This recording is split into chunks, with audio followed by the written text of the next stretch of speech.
दोनों फोरमों की अब चर्चा होने के बाद ये फैसला लिया गया है कि जो सरकार ने प्रपोजल दिया है उस प्रपोजल की अगर उसे नाप तोल किया जाए तो उसमें कुछ नजर नहीं आ रहा। अगर इसको ध्यान से देखेंगे तो माननीय मंत्री जी कल ये बता रहे थे कि सरकार अगर एमएसपी की गारंटी दालों के ऊपर देती है तो हमारा 1.5 लाख करोड़ रुपया हमारी जेब से खर्च होगा, हमारे बजट के ऊपर वेट पड़ेगा। और इसी के बराबर एक खेती माहर साउथ का प्रकाश कामारेड्डी जी के अनुसार केवल 1,75,000 करोड़ रुपया अगर सभी फसलों के ऊपर एमएसपी दी जाती है तो 1,75,000 करोड़ रुपए के अंदर वो काम चल सकता है। तो फिर अगर सरकार इतने पैसा लगा भी रही है तो ये 2-3 फसलों का बिकने की व्यवस्था बनाए और बाकी किसानों को ऐसे छोड़ दिया जाए, ये हमें उचित नहीं लग रहा। दूसरी बात मैं और एक कहना चाहता हूं, देखिए हमारी गवर्नमेंट बाहर से 1,75,000 करोड़ रुपए का पाम ऑयल मंगवाती है और वो सभी लोगों के लिए, मनुष्यता के लिए, इंसानियत के लिए बीमारी का कारण भी बन रहा है, फिर भी उसे मंगवाया जा रहा है। अगर यही पैसा 1,75,00,000 रुपया देश के किसानों को तेल बीज फसलें उगाने के लिए और उनके ऊपर एमएसपी की घोषणा करे सरकार और उसके ऊपर खरीदी की गारंटी बनाए सरकार, तो 1,75,000 करोड़ से उधर के पैसे इधर आ सकते हैं। तो मुझे कहीं पे भी ये नजर नहीं आ रहा कि सरकार के ऊपर कहीं से किसी तरह का बोझ पड़ रहा हो। अगली बात मैं ये कहना चाहता हूं कि जो मैंने कहा कि इसे अगर ध्यान से देखेंगे, स्टडी करेंगे तो इसमें कुछ नजर नहीं आ रहा। उन्होंने ये कहा कि उन लोगों को, उन किसानों को हम दालों के ऊपर और क्रॉप्स के ऊपर जो हमने 6 क्रॉप्स लिए हैं 5, उनके ऊपर हम खरीदी की गारंटी करेंगे जो डाइवर्सिफिकेशन कर दूसरी क्रॉप्स को छोड़ेंगे। और मेरा इसमें कहने का मतलब है ये उन्हीं को देंगे जिन्होंने धान को छोड़कर मूंग को लगाया होगा। अगर जिन्होंने धान को छोड़कर मूंग को नहीं लगाया, अपने आप नेचुरल मूंग की बिजाई कर रहा है, उसकी खरीदी नहीं होगी। तो इसलिए इन सभी बातों से ये निकल कर आता है कि इसमें से कुछ किसानों को लाभ होने वाला नहीं है। हमारी मांग है कि पूरे देश के किसानों की 23 फसलों के ऊपर हमारी सरकार एमएसपी अनाउंस करती है। जो 23 फसलों के ऊपर एमएसपी की अनाउंसमेंट होती है वो इन्हीं के ही सीएससीपी की सिफारिशों के ऊपर होती है।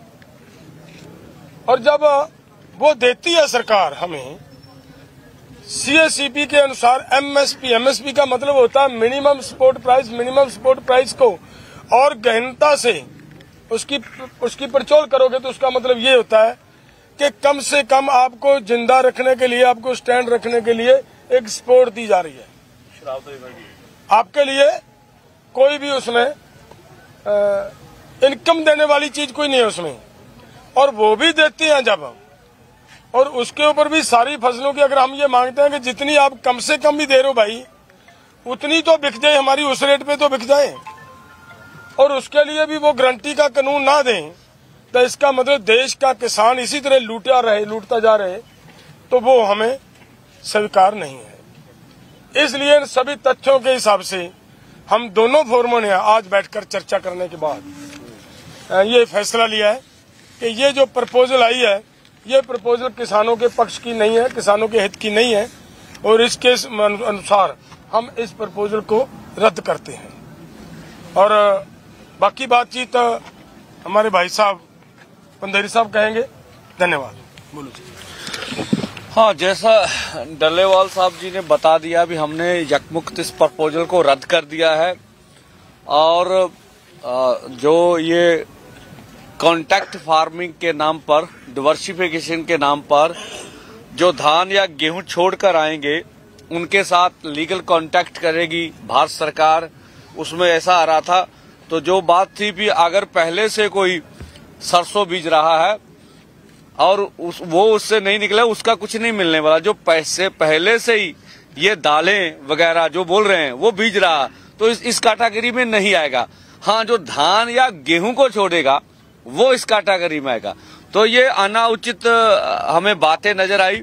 हमने इसलिए समय लिया कि पूरे भारतवर्ष के लोग ये ना कहें कि सरकार ने कोई प्रस्ताव भेजा है तो ये आराम से ठंडे मन से सोचते भी नहीं है, उसको ठुकरा देते हैं।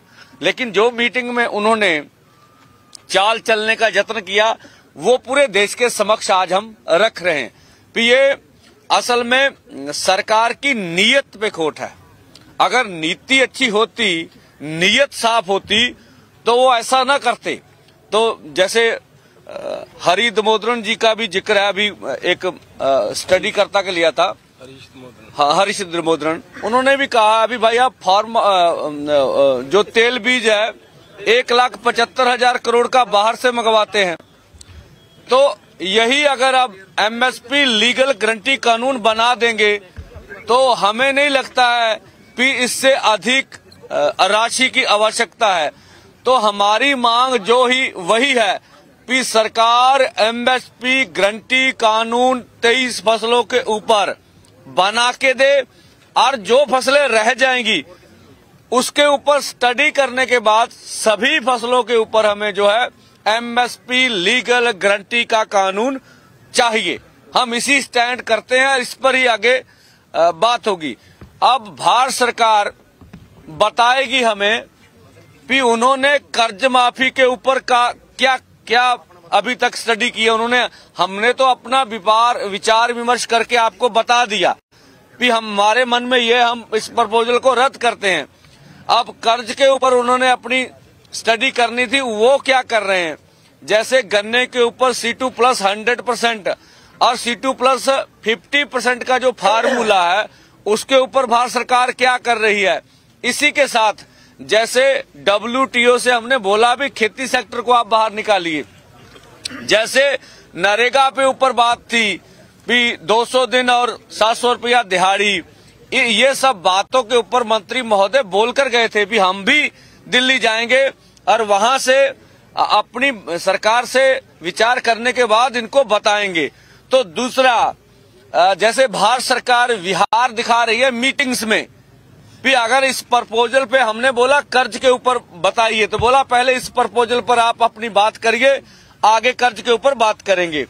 और तो इस तरह की मीटिंगों में बातें चलती नहीं यार। हमने देखा जब से हम मीटिंगों में जा रहे हैं भारत सरकार के नुमाइंदे 3 घंटे बाद में आ रहे हैं।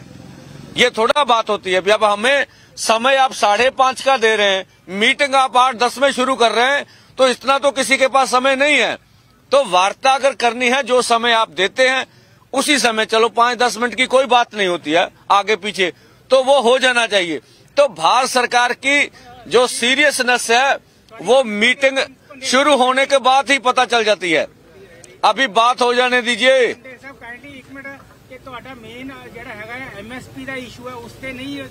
नहीं, मैं तो ना तुसी आके बह जाओ, तुसी दस दो हुण भी केड़ी गल आ, एवें ही सवाल बात से ठीक है। तो इस करके इसी तरह से जो अन्य मांगे हैं उन मांगों के ऊपर ही अभी हमने सरकार से मांग रहे हैं आपके माध्यम से कि वो बताए भी उनका निर्णय क्या है। और दूसरा, कल खनौरी बॉर्डर पर मनजीत सिंह जी पटियाला से थे, किसान की शहीदी हुई थी। तो पंजाब सरकार ने अभी तक उनका जो पार्थिव शरीर अस्पताल में पड़ा हुआ, ना तो उनका पोस्टमार्टम हुआ, ना उसको उचित राशि दी गई है। जो वादा था, हमने पंजाब सरकार को बोला था आप पॉलिसी क्लियर कीजिए भी 1 नौकरी और 5 लाख।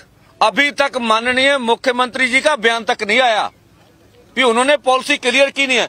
इस तरह से अगर बॉर्डरों पे किसान शहीद होते रहे और अस्पतालों में उनके पार्थिव शरीर इस तरह से पड़े रहे तो ये मुझे नहीं लगता उचित होगा।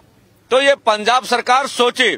और जिस तरह से पंजाब में 7 जिलों में नेट बंद किए गए हैं तो स्पष्ट करना चाहिए पंजाब सरकार को भी उन्होंने भी लिख के दिया है या उनकी भी मंशा है। जिस तरह से सामने आ रहा है भी डीसी पटियाला उन्होंने सभी ब्रॉड बाइंडर को लिख के दिया है कि कोई मीडिया कर्मी हो कोई भी हो, कोई ब्रॉड बाइंडर आपने देना नहीं है। तो वैसे कमर्शियल यूज के लिए जो नेट होता उसके ऊपर कभी भी कोई पाबंदी नहीं होती। हम पंजाब सरकार से भी स्पष्ट करेंगे। आपके डीसी ने केंद्र पे कहने पे ऊपर लिख कर दिया है अथवा या पंजाब सरकार का निर्णय।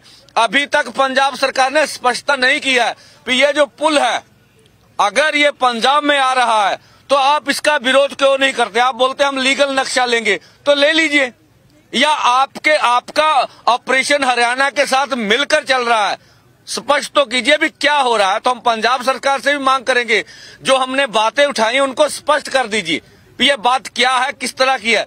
तो ये तरह की बातें हैं। पंजाब में नेट बंद नहीं होना चाहिए। मुझे नहीं लगता केंद्र सरकार के पास इतने अधिकार हैं। अगर स्टेट सरकार को पूछे बगैर उसका नेट बंद कर दिया जाए और बच्चों की पढ़ाई अब स्कूलों में पेपर हो रहे हैं तो इसके लिए कौन जिम्मेवार है। पटेल साहब तुसी मीटिंग दे विच सीएम साहब ਨੂੰ ਬਿਠਾਉਂਦੇ ਹੋ ਕੀ ਇਹ ਗੱਲਾਂ ਉਹਦੇ ਨਾਲ ਕੀਤੀਆਂ ਸਾਰੀਆਂ ਦੱਸ ਦਿਓ। देखिए जिस समय सीएम साहब ਨੂੰ ਮੀਟਿੰਗ ਦੇ ਵਿੱਚ ਬਿਠਾਇਆ ਗਿਆ ਉਸ ਦਿਨ ਬਿਠਾਉਣ ਦਾ ਮੇਨ ਕਾਰਨ ਹੀ ਇਹ ਸੀ ਕਿ ਭਾਈ ਤੂੰ ਸਾਡੀ ਸਟੇਟ ਦਾ ਮੁੱਖ ਮੰਤਰੀ ਆ, ਤੇਰੀ ਸਟੇਟ ਦੇ ਲੋਕ ਨੇ ਔਰ ਤੇਰੀ ਸਟੇਟ ਦੇ ਵਿੱਚ ਦੂਸਰੀ ਸਟੇਟ ਆ ਕੇ ਬੈਰੀਕੇਡਿੰਗ ਕਰਕੇ ਬੈਠੀ ਆ ਔਰ ਤੇਰੀ ਸਟੇਟ ਦੇ ਵਿੱਚ ਬੈਠੇ ਲੋਕਾਂ ਦੇ ਉੱਤੇ ਅਥਰੂ ਗੈਸ ਦੇ ਗੋਲੇ ਸਿੱਟੇ ਜਾ ਰਹੇ ਆ। ਇਦੋਂ ਵੀ ਗਾਹਾਂ ਅਸੀਂ ਵੀ ਕਿਹਾ ਕਿ ਅਥਰੂ ਗੈਸ ਦੇ ਗੋਲਿਆਂ ਤੋਂ ਅੱਗੇ ਲੰਘ ਕੇ ਸਾਡੇ ਉੱਤੇ ਮੋਰਟਾਰ ਦੇ ਹਮਲੇ ਕੀਤੇ ਗਏ ਤੇ ਲੋਕਾਂ ਦੇ ਉੱਤੇ ਜੋ ਅਤੀ ਨਿੰਦਣਯੋਗ ਹੈ। ਇਸੇ ਲਈ ਬਿਠਾਇਆ ਸੀਗਾ ਕਿ ਅੱਜ ਸਾਡਾ ਮੁੱਖ ਮੰਤਰੀ ਇਹਦੇ ਵਿੱਚ ਆਉਣਾ ਚਾਹੀਦਾ। ਆ ਕੇ ਇੱਕ ਗੱਲ ਉਹਨਾਂ ਦੇ ਸਾਹਮਣੇ ਰੱਖੀ ਔਰ ਇਹਨਾਂ ਨੇ ਕਿਹਾ ਉਸ ਵੇਲੇ ਕਿ ਅਸੀਂ ਇਹਦੇ ਤੇ ਨੋਟਿਸ ਲਵਾਂਗੇ, ਲੇਕਿन ਅੱਜ ਤੱਕ ਕੋਈ नोटिस नहीं लिया गया। अगली गल मैं पटेल साहब ये है पटेल साहब जो एक मिनट मेन इशू पे बोलते हैं मैं नेक्स्ट वीक ही ले रहे हो सर। जरूरी एमएसपी वाला है कि आप कल रात जो आपकी 3 मांग मुख्य मांग थी उसके अलग आपको ऑफर कुछ और दे दिया गया 5 फसलों पर एमएसपी की गारंटी कपास और मक्का, वो लेकर क्यों आए वही आप रिजेक्ट करते। जो बात 24 घंटे क्यों लगी समझने में आपको। मुक्ति गल है प्रपोजल रिजेक्ट करता है नेक्स्ट मूव की है। देखिए इधर से मुझे लग रहा है आवाज अंजुम जी की आ रही थी। अंजुम जी एक मिनट रुकिए, मैं एक बात और कहनी चाह रहा था, वो भी आपकी बात का जवाब देंगे हम। मैं जो बात पूरी करनी चाह रहा था वो पूरी होने दीजिए, हमारा निवेदन आप सबको भाइयों को। देखिए आज हरियाणा सरकार की ओर से उनके डीजीपी का बयान आया है और उसने ये कहा है कि हमने यहाँ पे किसी भी बॉर्डर के ऊपर ऐसा नहीं किया, कहीं पे हमने अथरू गैस नहीं छोड़ा, कहीं पे हमने किसी तरह की बेल्ट गन नहीं चलाई, किसी तरह का कोई ऐसा वैसा नहीं किया, ये कहा उन्होंने। और हमने हमारा ये कहना है कि अगर सच में डीजीपी साहब ने ऐसा ऑर्डर नहीं कहीं से मिला उनको, उन्होंने नहीं कहा और नहीं किया, तो जिन्होंने यहाँ पे ये किया और 400 के करीब लोग जख्मी किए उनके खिलाफ तुरंत कार्रवाई क्यों नहीं करता हरियाणा गवर्नमेंट। उनके खिलाफ कार्रवाई करनी चाहिए।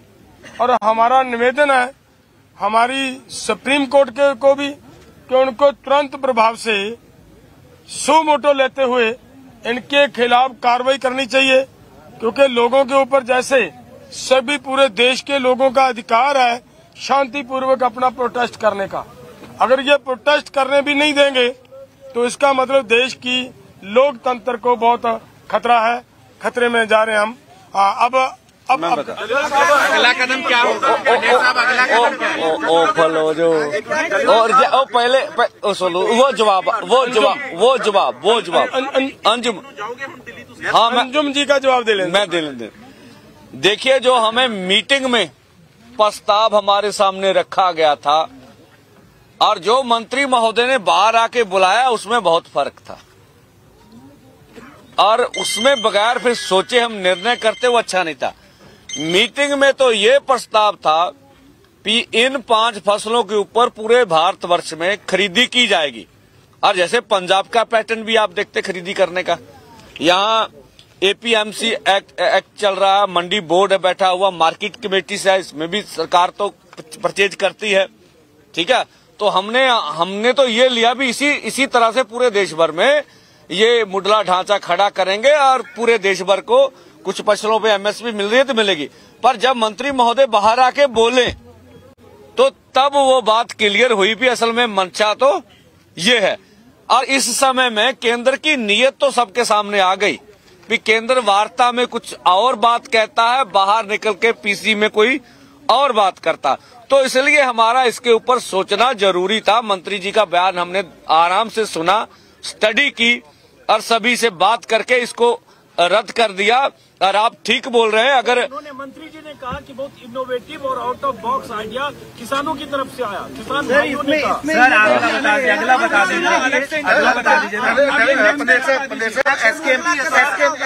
एसकेएम ने बोला है। नहीं, देखो एसकेएम ने भी प्रोजेक्ट किया है। देखो, मैं बोल रहा हूँ हमारी ओर से कोई प्रपोजल दी नहीं गई है, देंगे भी नहीं। सर, ये बताइए अगला कदम क्या है? हाँ, अगला कदम क्या है? कल सुबह क्या होने वाला है? दिल्ली चलो। बिल्कुल पीसफुली ढंग नाल 21 तरीक ਨੂੰ 11 ਵਜੇ ਆਪਾਂ ਦਿੱਲੀ ਵੱਲ ਨੂੰ ਮੂਵ ਕਰਾਂਗੇ। ਉਹਨਾਂ ਨੇ ਵੱਲੋਂ ਕਿਹਾ ਜਾ ਰਿਹਾ ਕਿ ਸਾਊਂਡ ਗੱਲਾਂ ਮੰਗਾਈਆਂ ਗਈਆਂ ਨੇ ਕਿਸਾਨਾਂ ਨੂੰ ਪਿੱਛੇ बड़े फिर तो तनाव पैदा हो गया। 150 dB ਦੇ ਕਰੀਬ ਉੱਚੀ ਆਵਾਜ਼ ਛੱਡਦੇ ਨੇ ਜਿਸ ਦੇ ਨਾਲ ਲੋਕਾਂ ਨੂੰ ਇਰੀਟੇਸ਼ਨ ਹੋ ਕੇ ਪਿੱਛੇ ਹੋਣਗੇ। ਉਹਦੀ ਕੀ ਤਿਆਰੀ ਹੈ ਕਿਸਾਨਾਂ ਨੂੰ? ਦੇਖੋ, ਅਸੀਂ ਸਰਕਾਰ ਨੂੰ ਅੱਜ ਵੀ ਅਪੀਲ ਕਰਦੇ ਆਂ, ਕੱਲ ਵੀ ਕਰਦੇ ਆਂ ਵੀ ਐਡਾ ਵੱਡਾ ਦੁਨੀਆ ਦਾ ਅੰਦੋਲਨ ਆ, ਉਹ ਟੇਬਲ ਤੇ ਬਹਿ ਕੇ ਸਾਡੇ ਮਸਲੇ ਕਰਦੇ ਹੱਲ। ਇੱਕ ਜਾਂ ਸਾਨੂੰ ਪੀਸਫੁਲੀ ਢੰਗ ਨਾਲ ਬੈਰੀਕੇਡ ਹਟਾ ਕੇ ਦਿੱਲੀ ਜਾਣ ਦੇਵੇ। ਹੁਣ ਇਹ ਦੋਵੇਂ ਕੰਮ ਨਹੀਂ ਹੁੰਦੇ, ਸਾਡੀ ਮਜਬੂਰੀ ਆ ਨਾ, ਅਸੀਂ ਫਿਰ ਅੱਗੇ ਵਧੀਏ, ਠੀਕ ਆ। ਇਸ ਕਰਕੇ ਜਿਹੜਾ ਤੁਸੀਂ ਕਰ ਰਹੇ ਹੋ ਵੀ ਉਹਨਾਂ ਨੇ ਜ਼ੋਰ ਨਾਲ ਆਵਾਜ਼ ਕਰਨ ਵਾਲੀ ਮਸ਼ੀਨ ਲਾਈ ਹੋਈ ਆ, ਕਿਸੇ ਦਾ ਕੰਨ ਬੋਲਾ ਹੋ ਸਕਦਾ ਕਿਸਾਨ ਕਰ। हाँ, एक साथ तनाव अगर पैदा होगा ना, अगर आप जो है फिर से वैसे ही जाएंगे। हाँ, ਜਿਹੜੀ ਸਾਊਂਡ ਗਨ ਆ ਇਹ ਭਾਰਤ ਦੇ ਲੋਕਾਂ ਤੇ ਵਰਤੀ ਨਹੀਂ ਜਾਣੀ ਚਾਹੀਦੀ। ਅਸੀਂ ਕੋ ਬਾਹਰ ਦੇ ਥੋੜੇ ਆ, ਇਸ ਦੇਸ਼ ਦੇ ਨਾਗਰਿਕ ਆ, ਕਿਸਾਨ ਆ, ਮਜ਼ਦੂਰ ਆ। ਤਾਂ ਸਾਨੂੰ ਜਾਂ ਤੇ ਪੁਰਅਮਨ ਢੰਗ ਨਾਲ ਆਪਣਾ ਅੰਦੋਲਨ ਚਲਾਉਣ ਦਾ ਹੱਕ ਦਿੱਤਾ ਜਾਵੇ ਜਾਂ ਸਰਕਾਰ ਉਹਨਾਂ ਕੋਲੇ ਹੁਣ ਡਿਸਕਸ਼ਨ ਦੀ ਲੋੜ ਨਹੀਂ ਹੈਗੀ, ਅਸੀਂ ਮੀਟਿੰਗ ਜਾ ਕੇ डिस्कस करिए। ਹੁਣ ਤਾਂ ਸਰਕਾਰ ਨੂੰ फैसले ਕਰਨ ਦੀ ਲੋੜ ਹੈਗੀ, ਉਹ फैसले करे। आगे बातचीत करेंगे, अभी रास्ता खुला है सरकार से बातचीत करने का। और मीटिंग हो सकती है, मीटिंग होगी। अभी आगे वाली मीटिंग नहीं है, रास्ता बंद। ऐसा नहीं कहा। हम वार्ता के लिए हमेशा तैयार रहते हैं।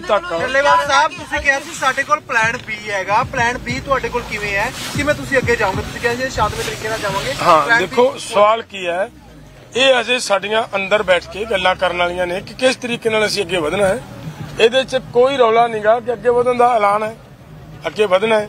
ਔਰ ਇਹ ਵੀ ਸਾਡੀ ਇਹਦੀ ਵੀ ਕੋਸ਼ਿਸ਼ ਹੈ ਕਿ ਕਿਸੇ ਵੀ ਤਰ੍ਹਾਂ ਦੀ ਇੱਥੇ ਹਿੰਸਾ ਨਹੀਂ ਹੋਣੀ ਚਾਹੀਦੀ। ਇਹ ਸਾਡੇ ਵੱਲੋਂ ਪੂਰਾ ਯਤਨ ਹੈ। ਸਾਰੇ ਅਸੀਂ ਆਪ ਦੀ ਇਸ ਪੀਸੀ ਦੇ ਮਾਧਿਅਮ ਤੋਂ ਸਾਡੇ ਇਸ ਅੰਦੋਲਨ ਦੇ ਵਿੱਚ और उधरले अंदोलन दे जिथे बैठे हमारे किसान साथी हैं, सबनों साडी हथ जोड़ के अपील है कि शांति बना के ही अंदोलन जिते जाते ने।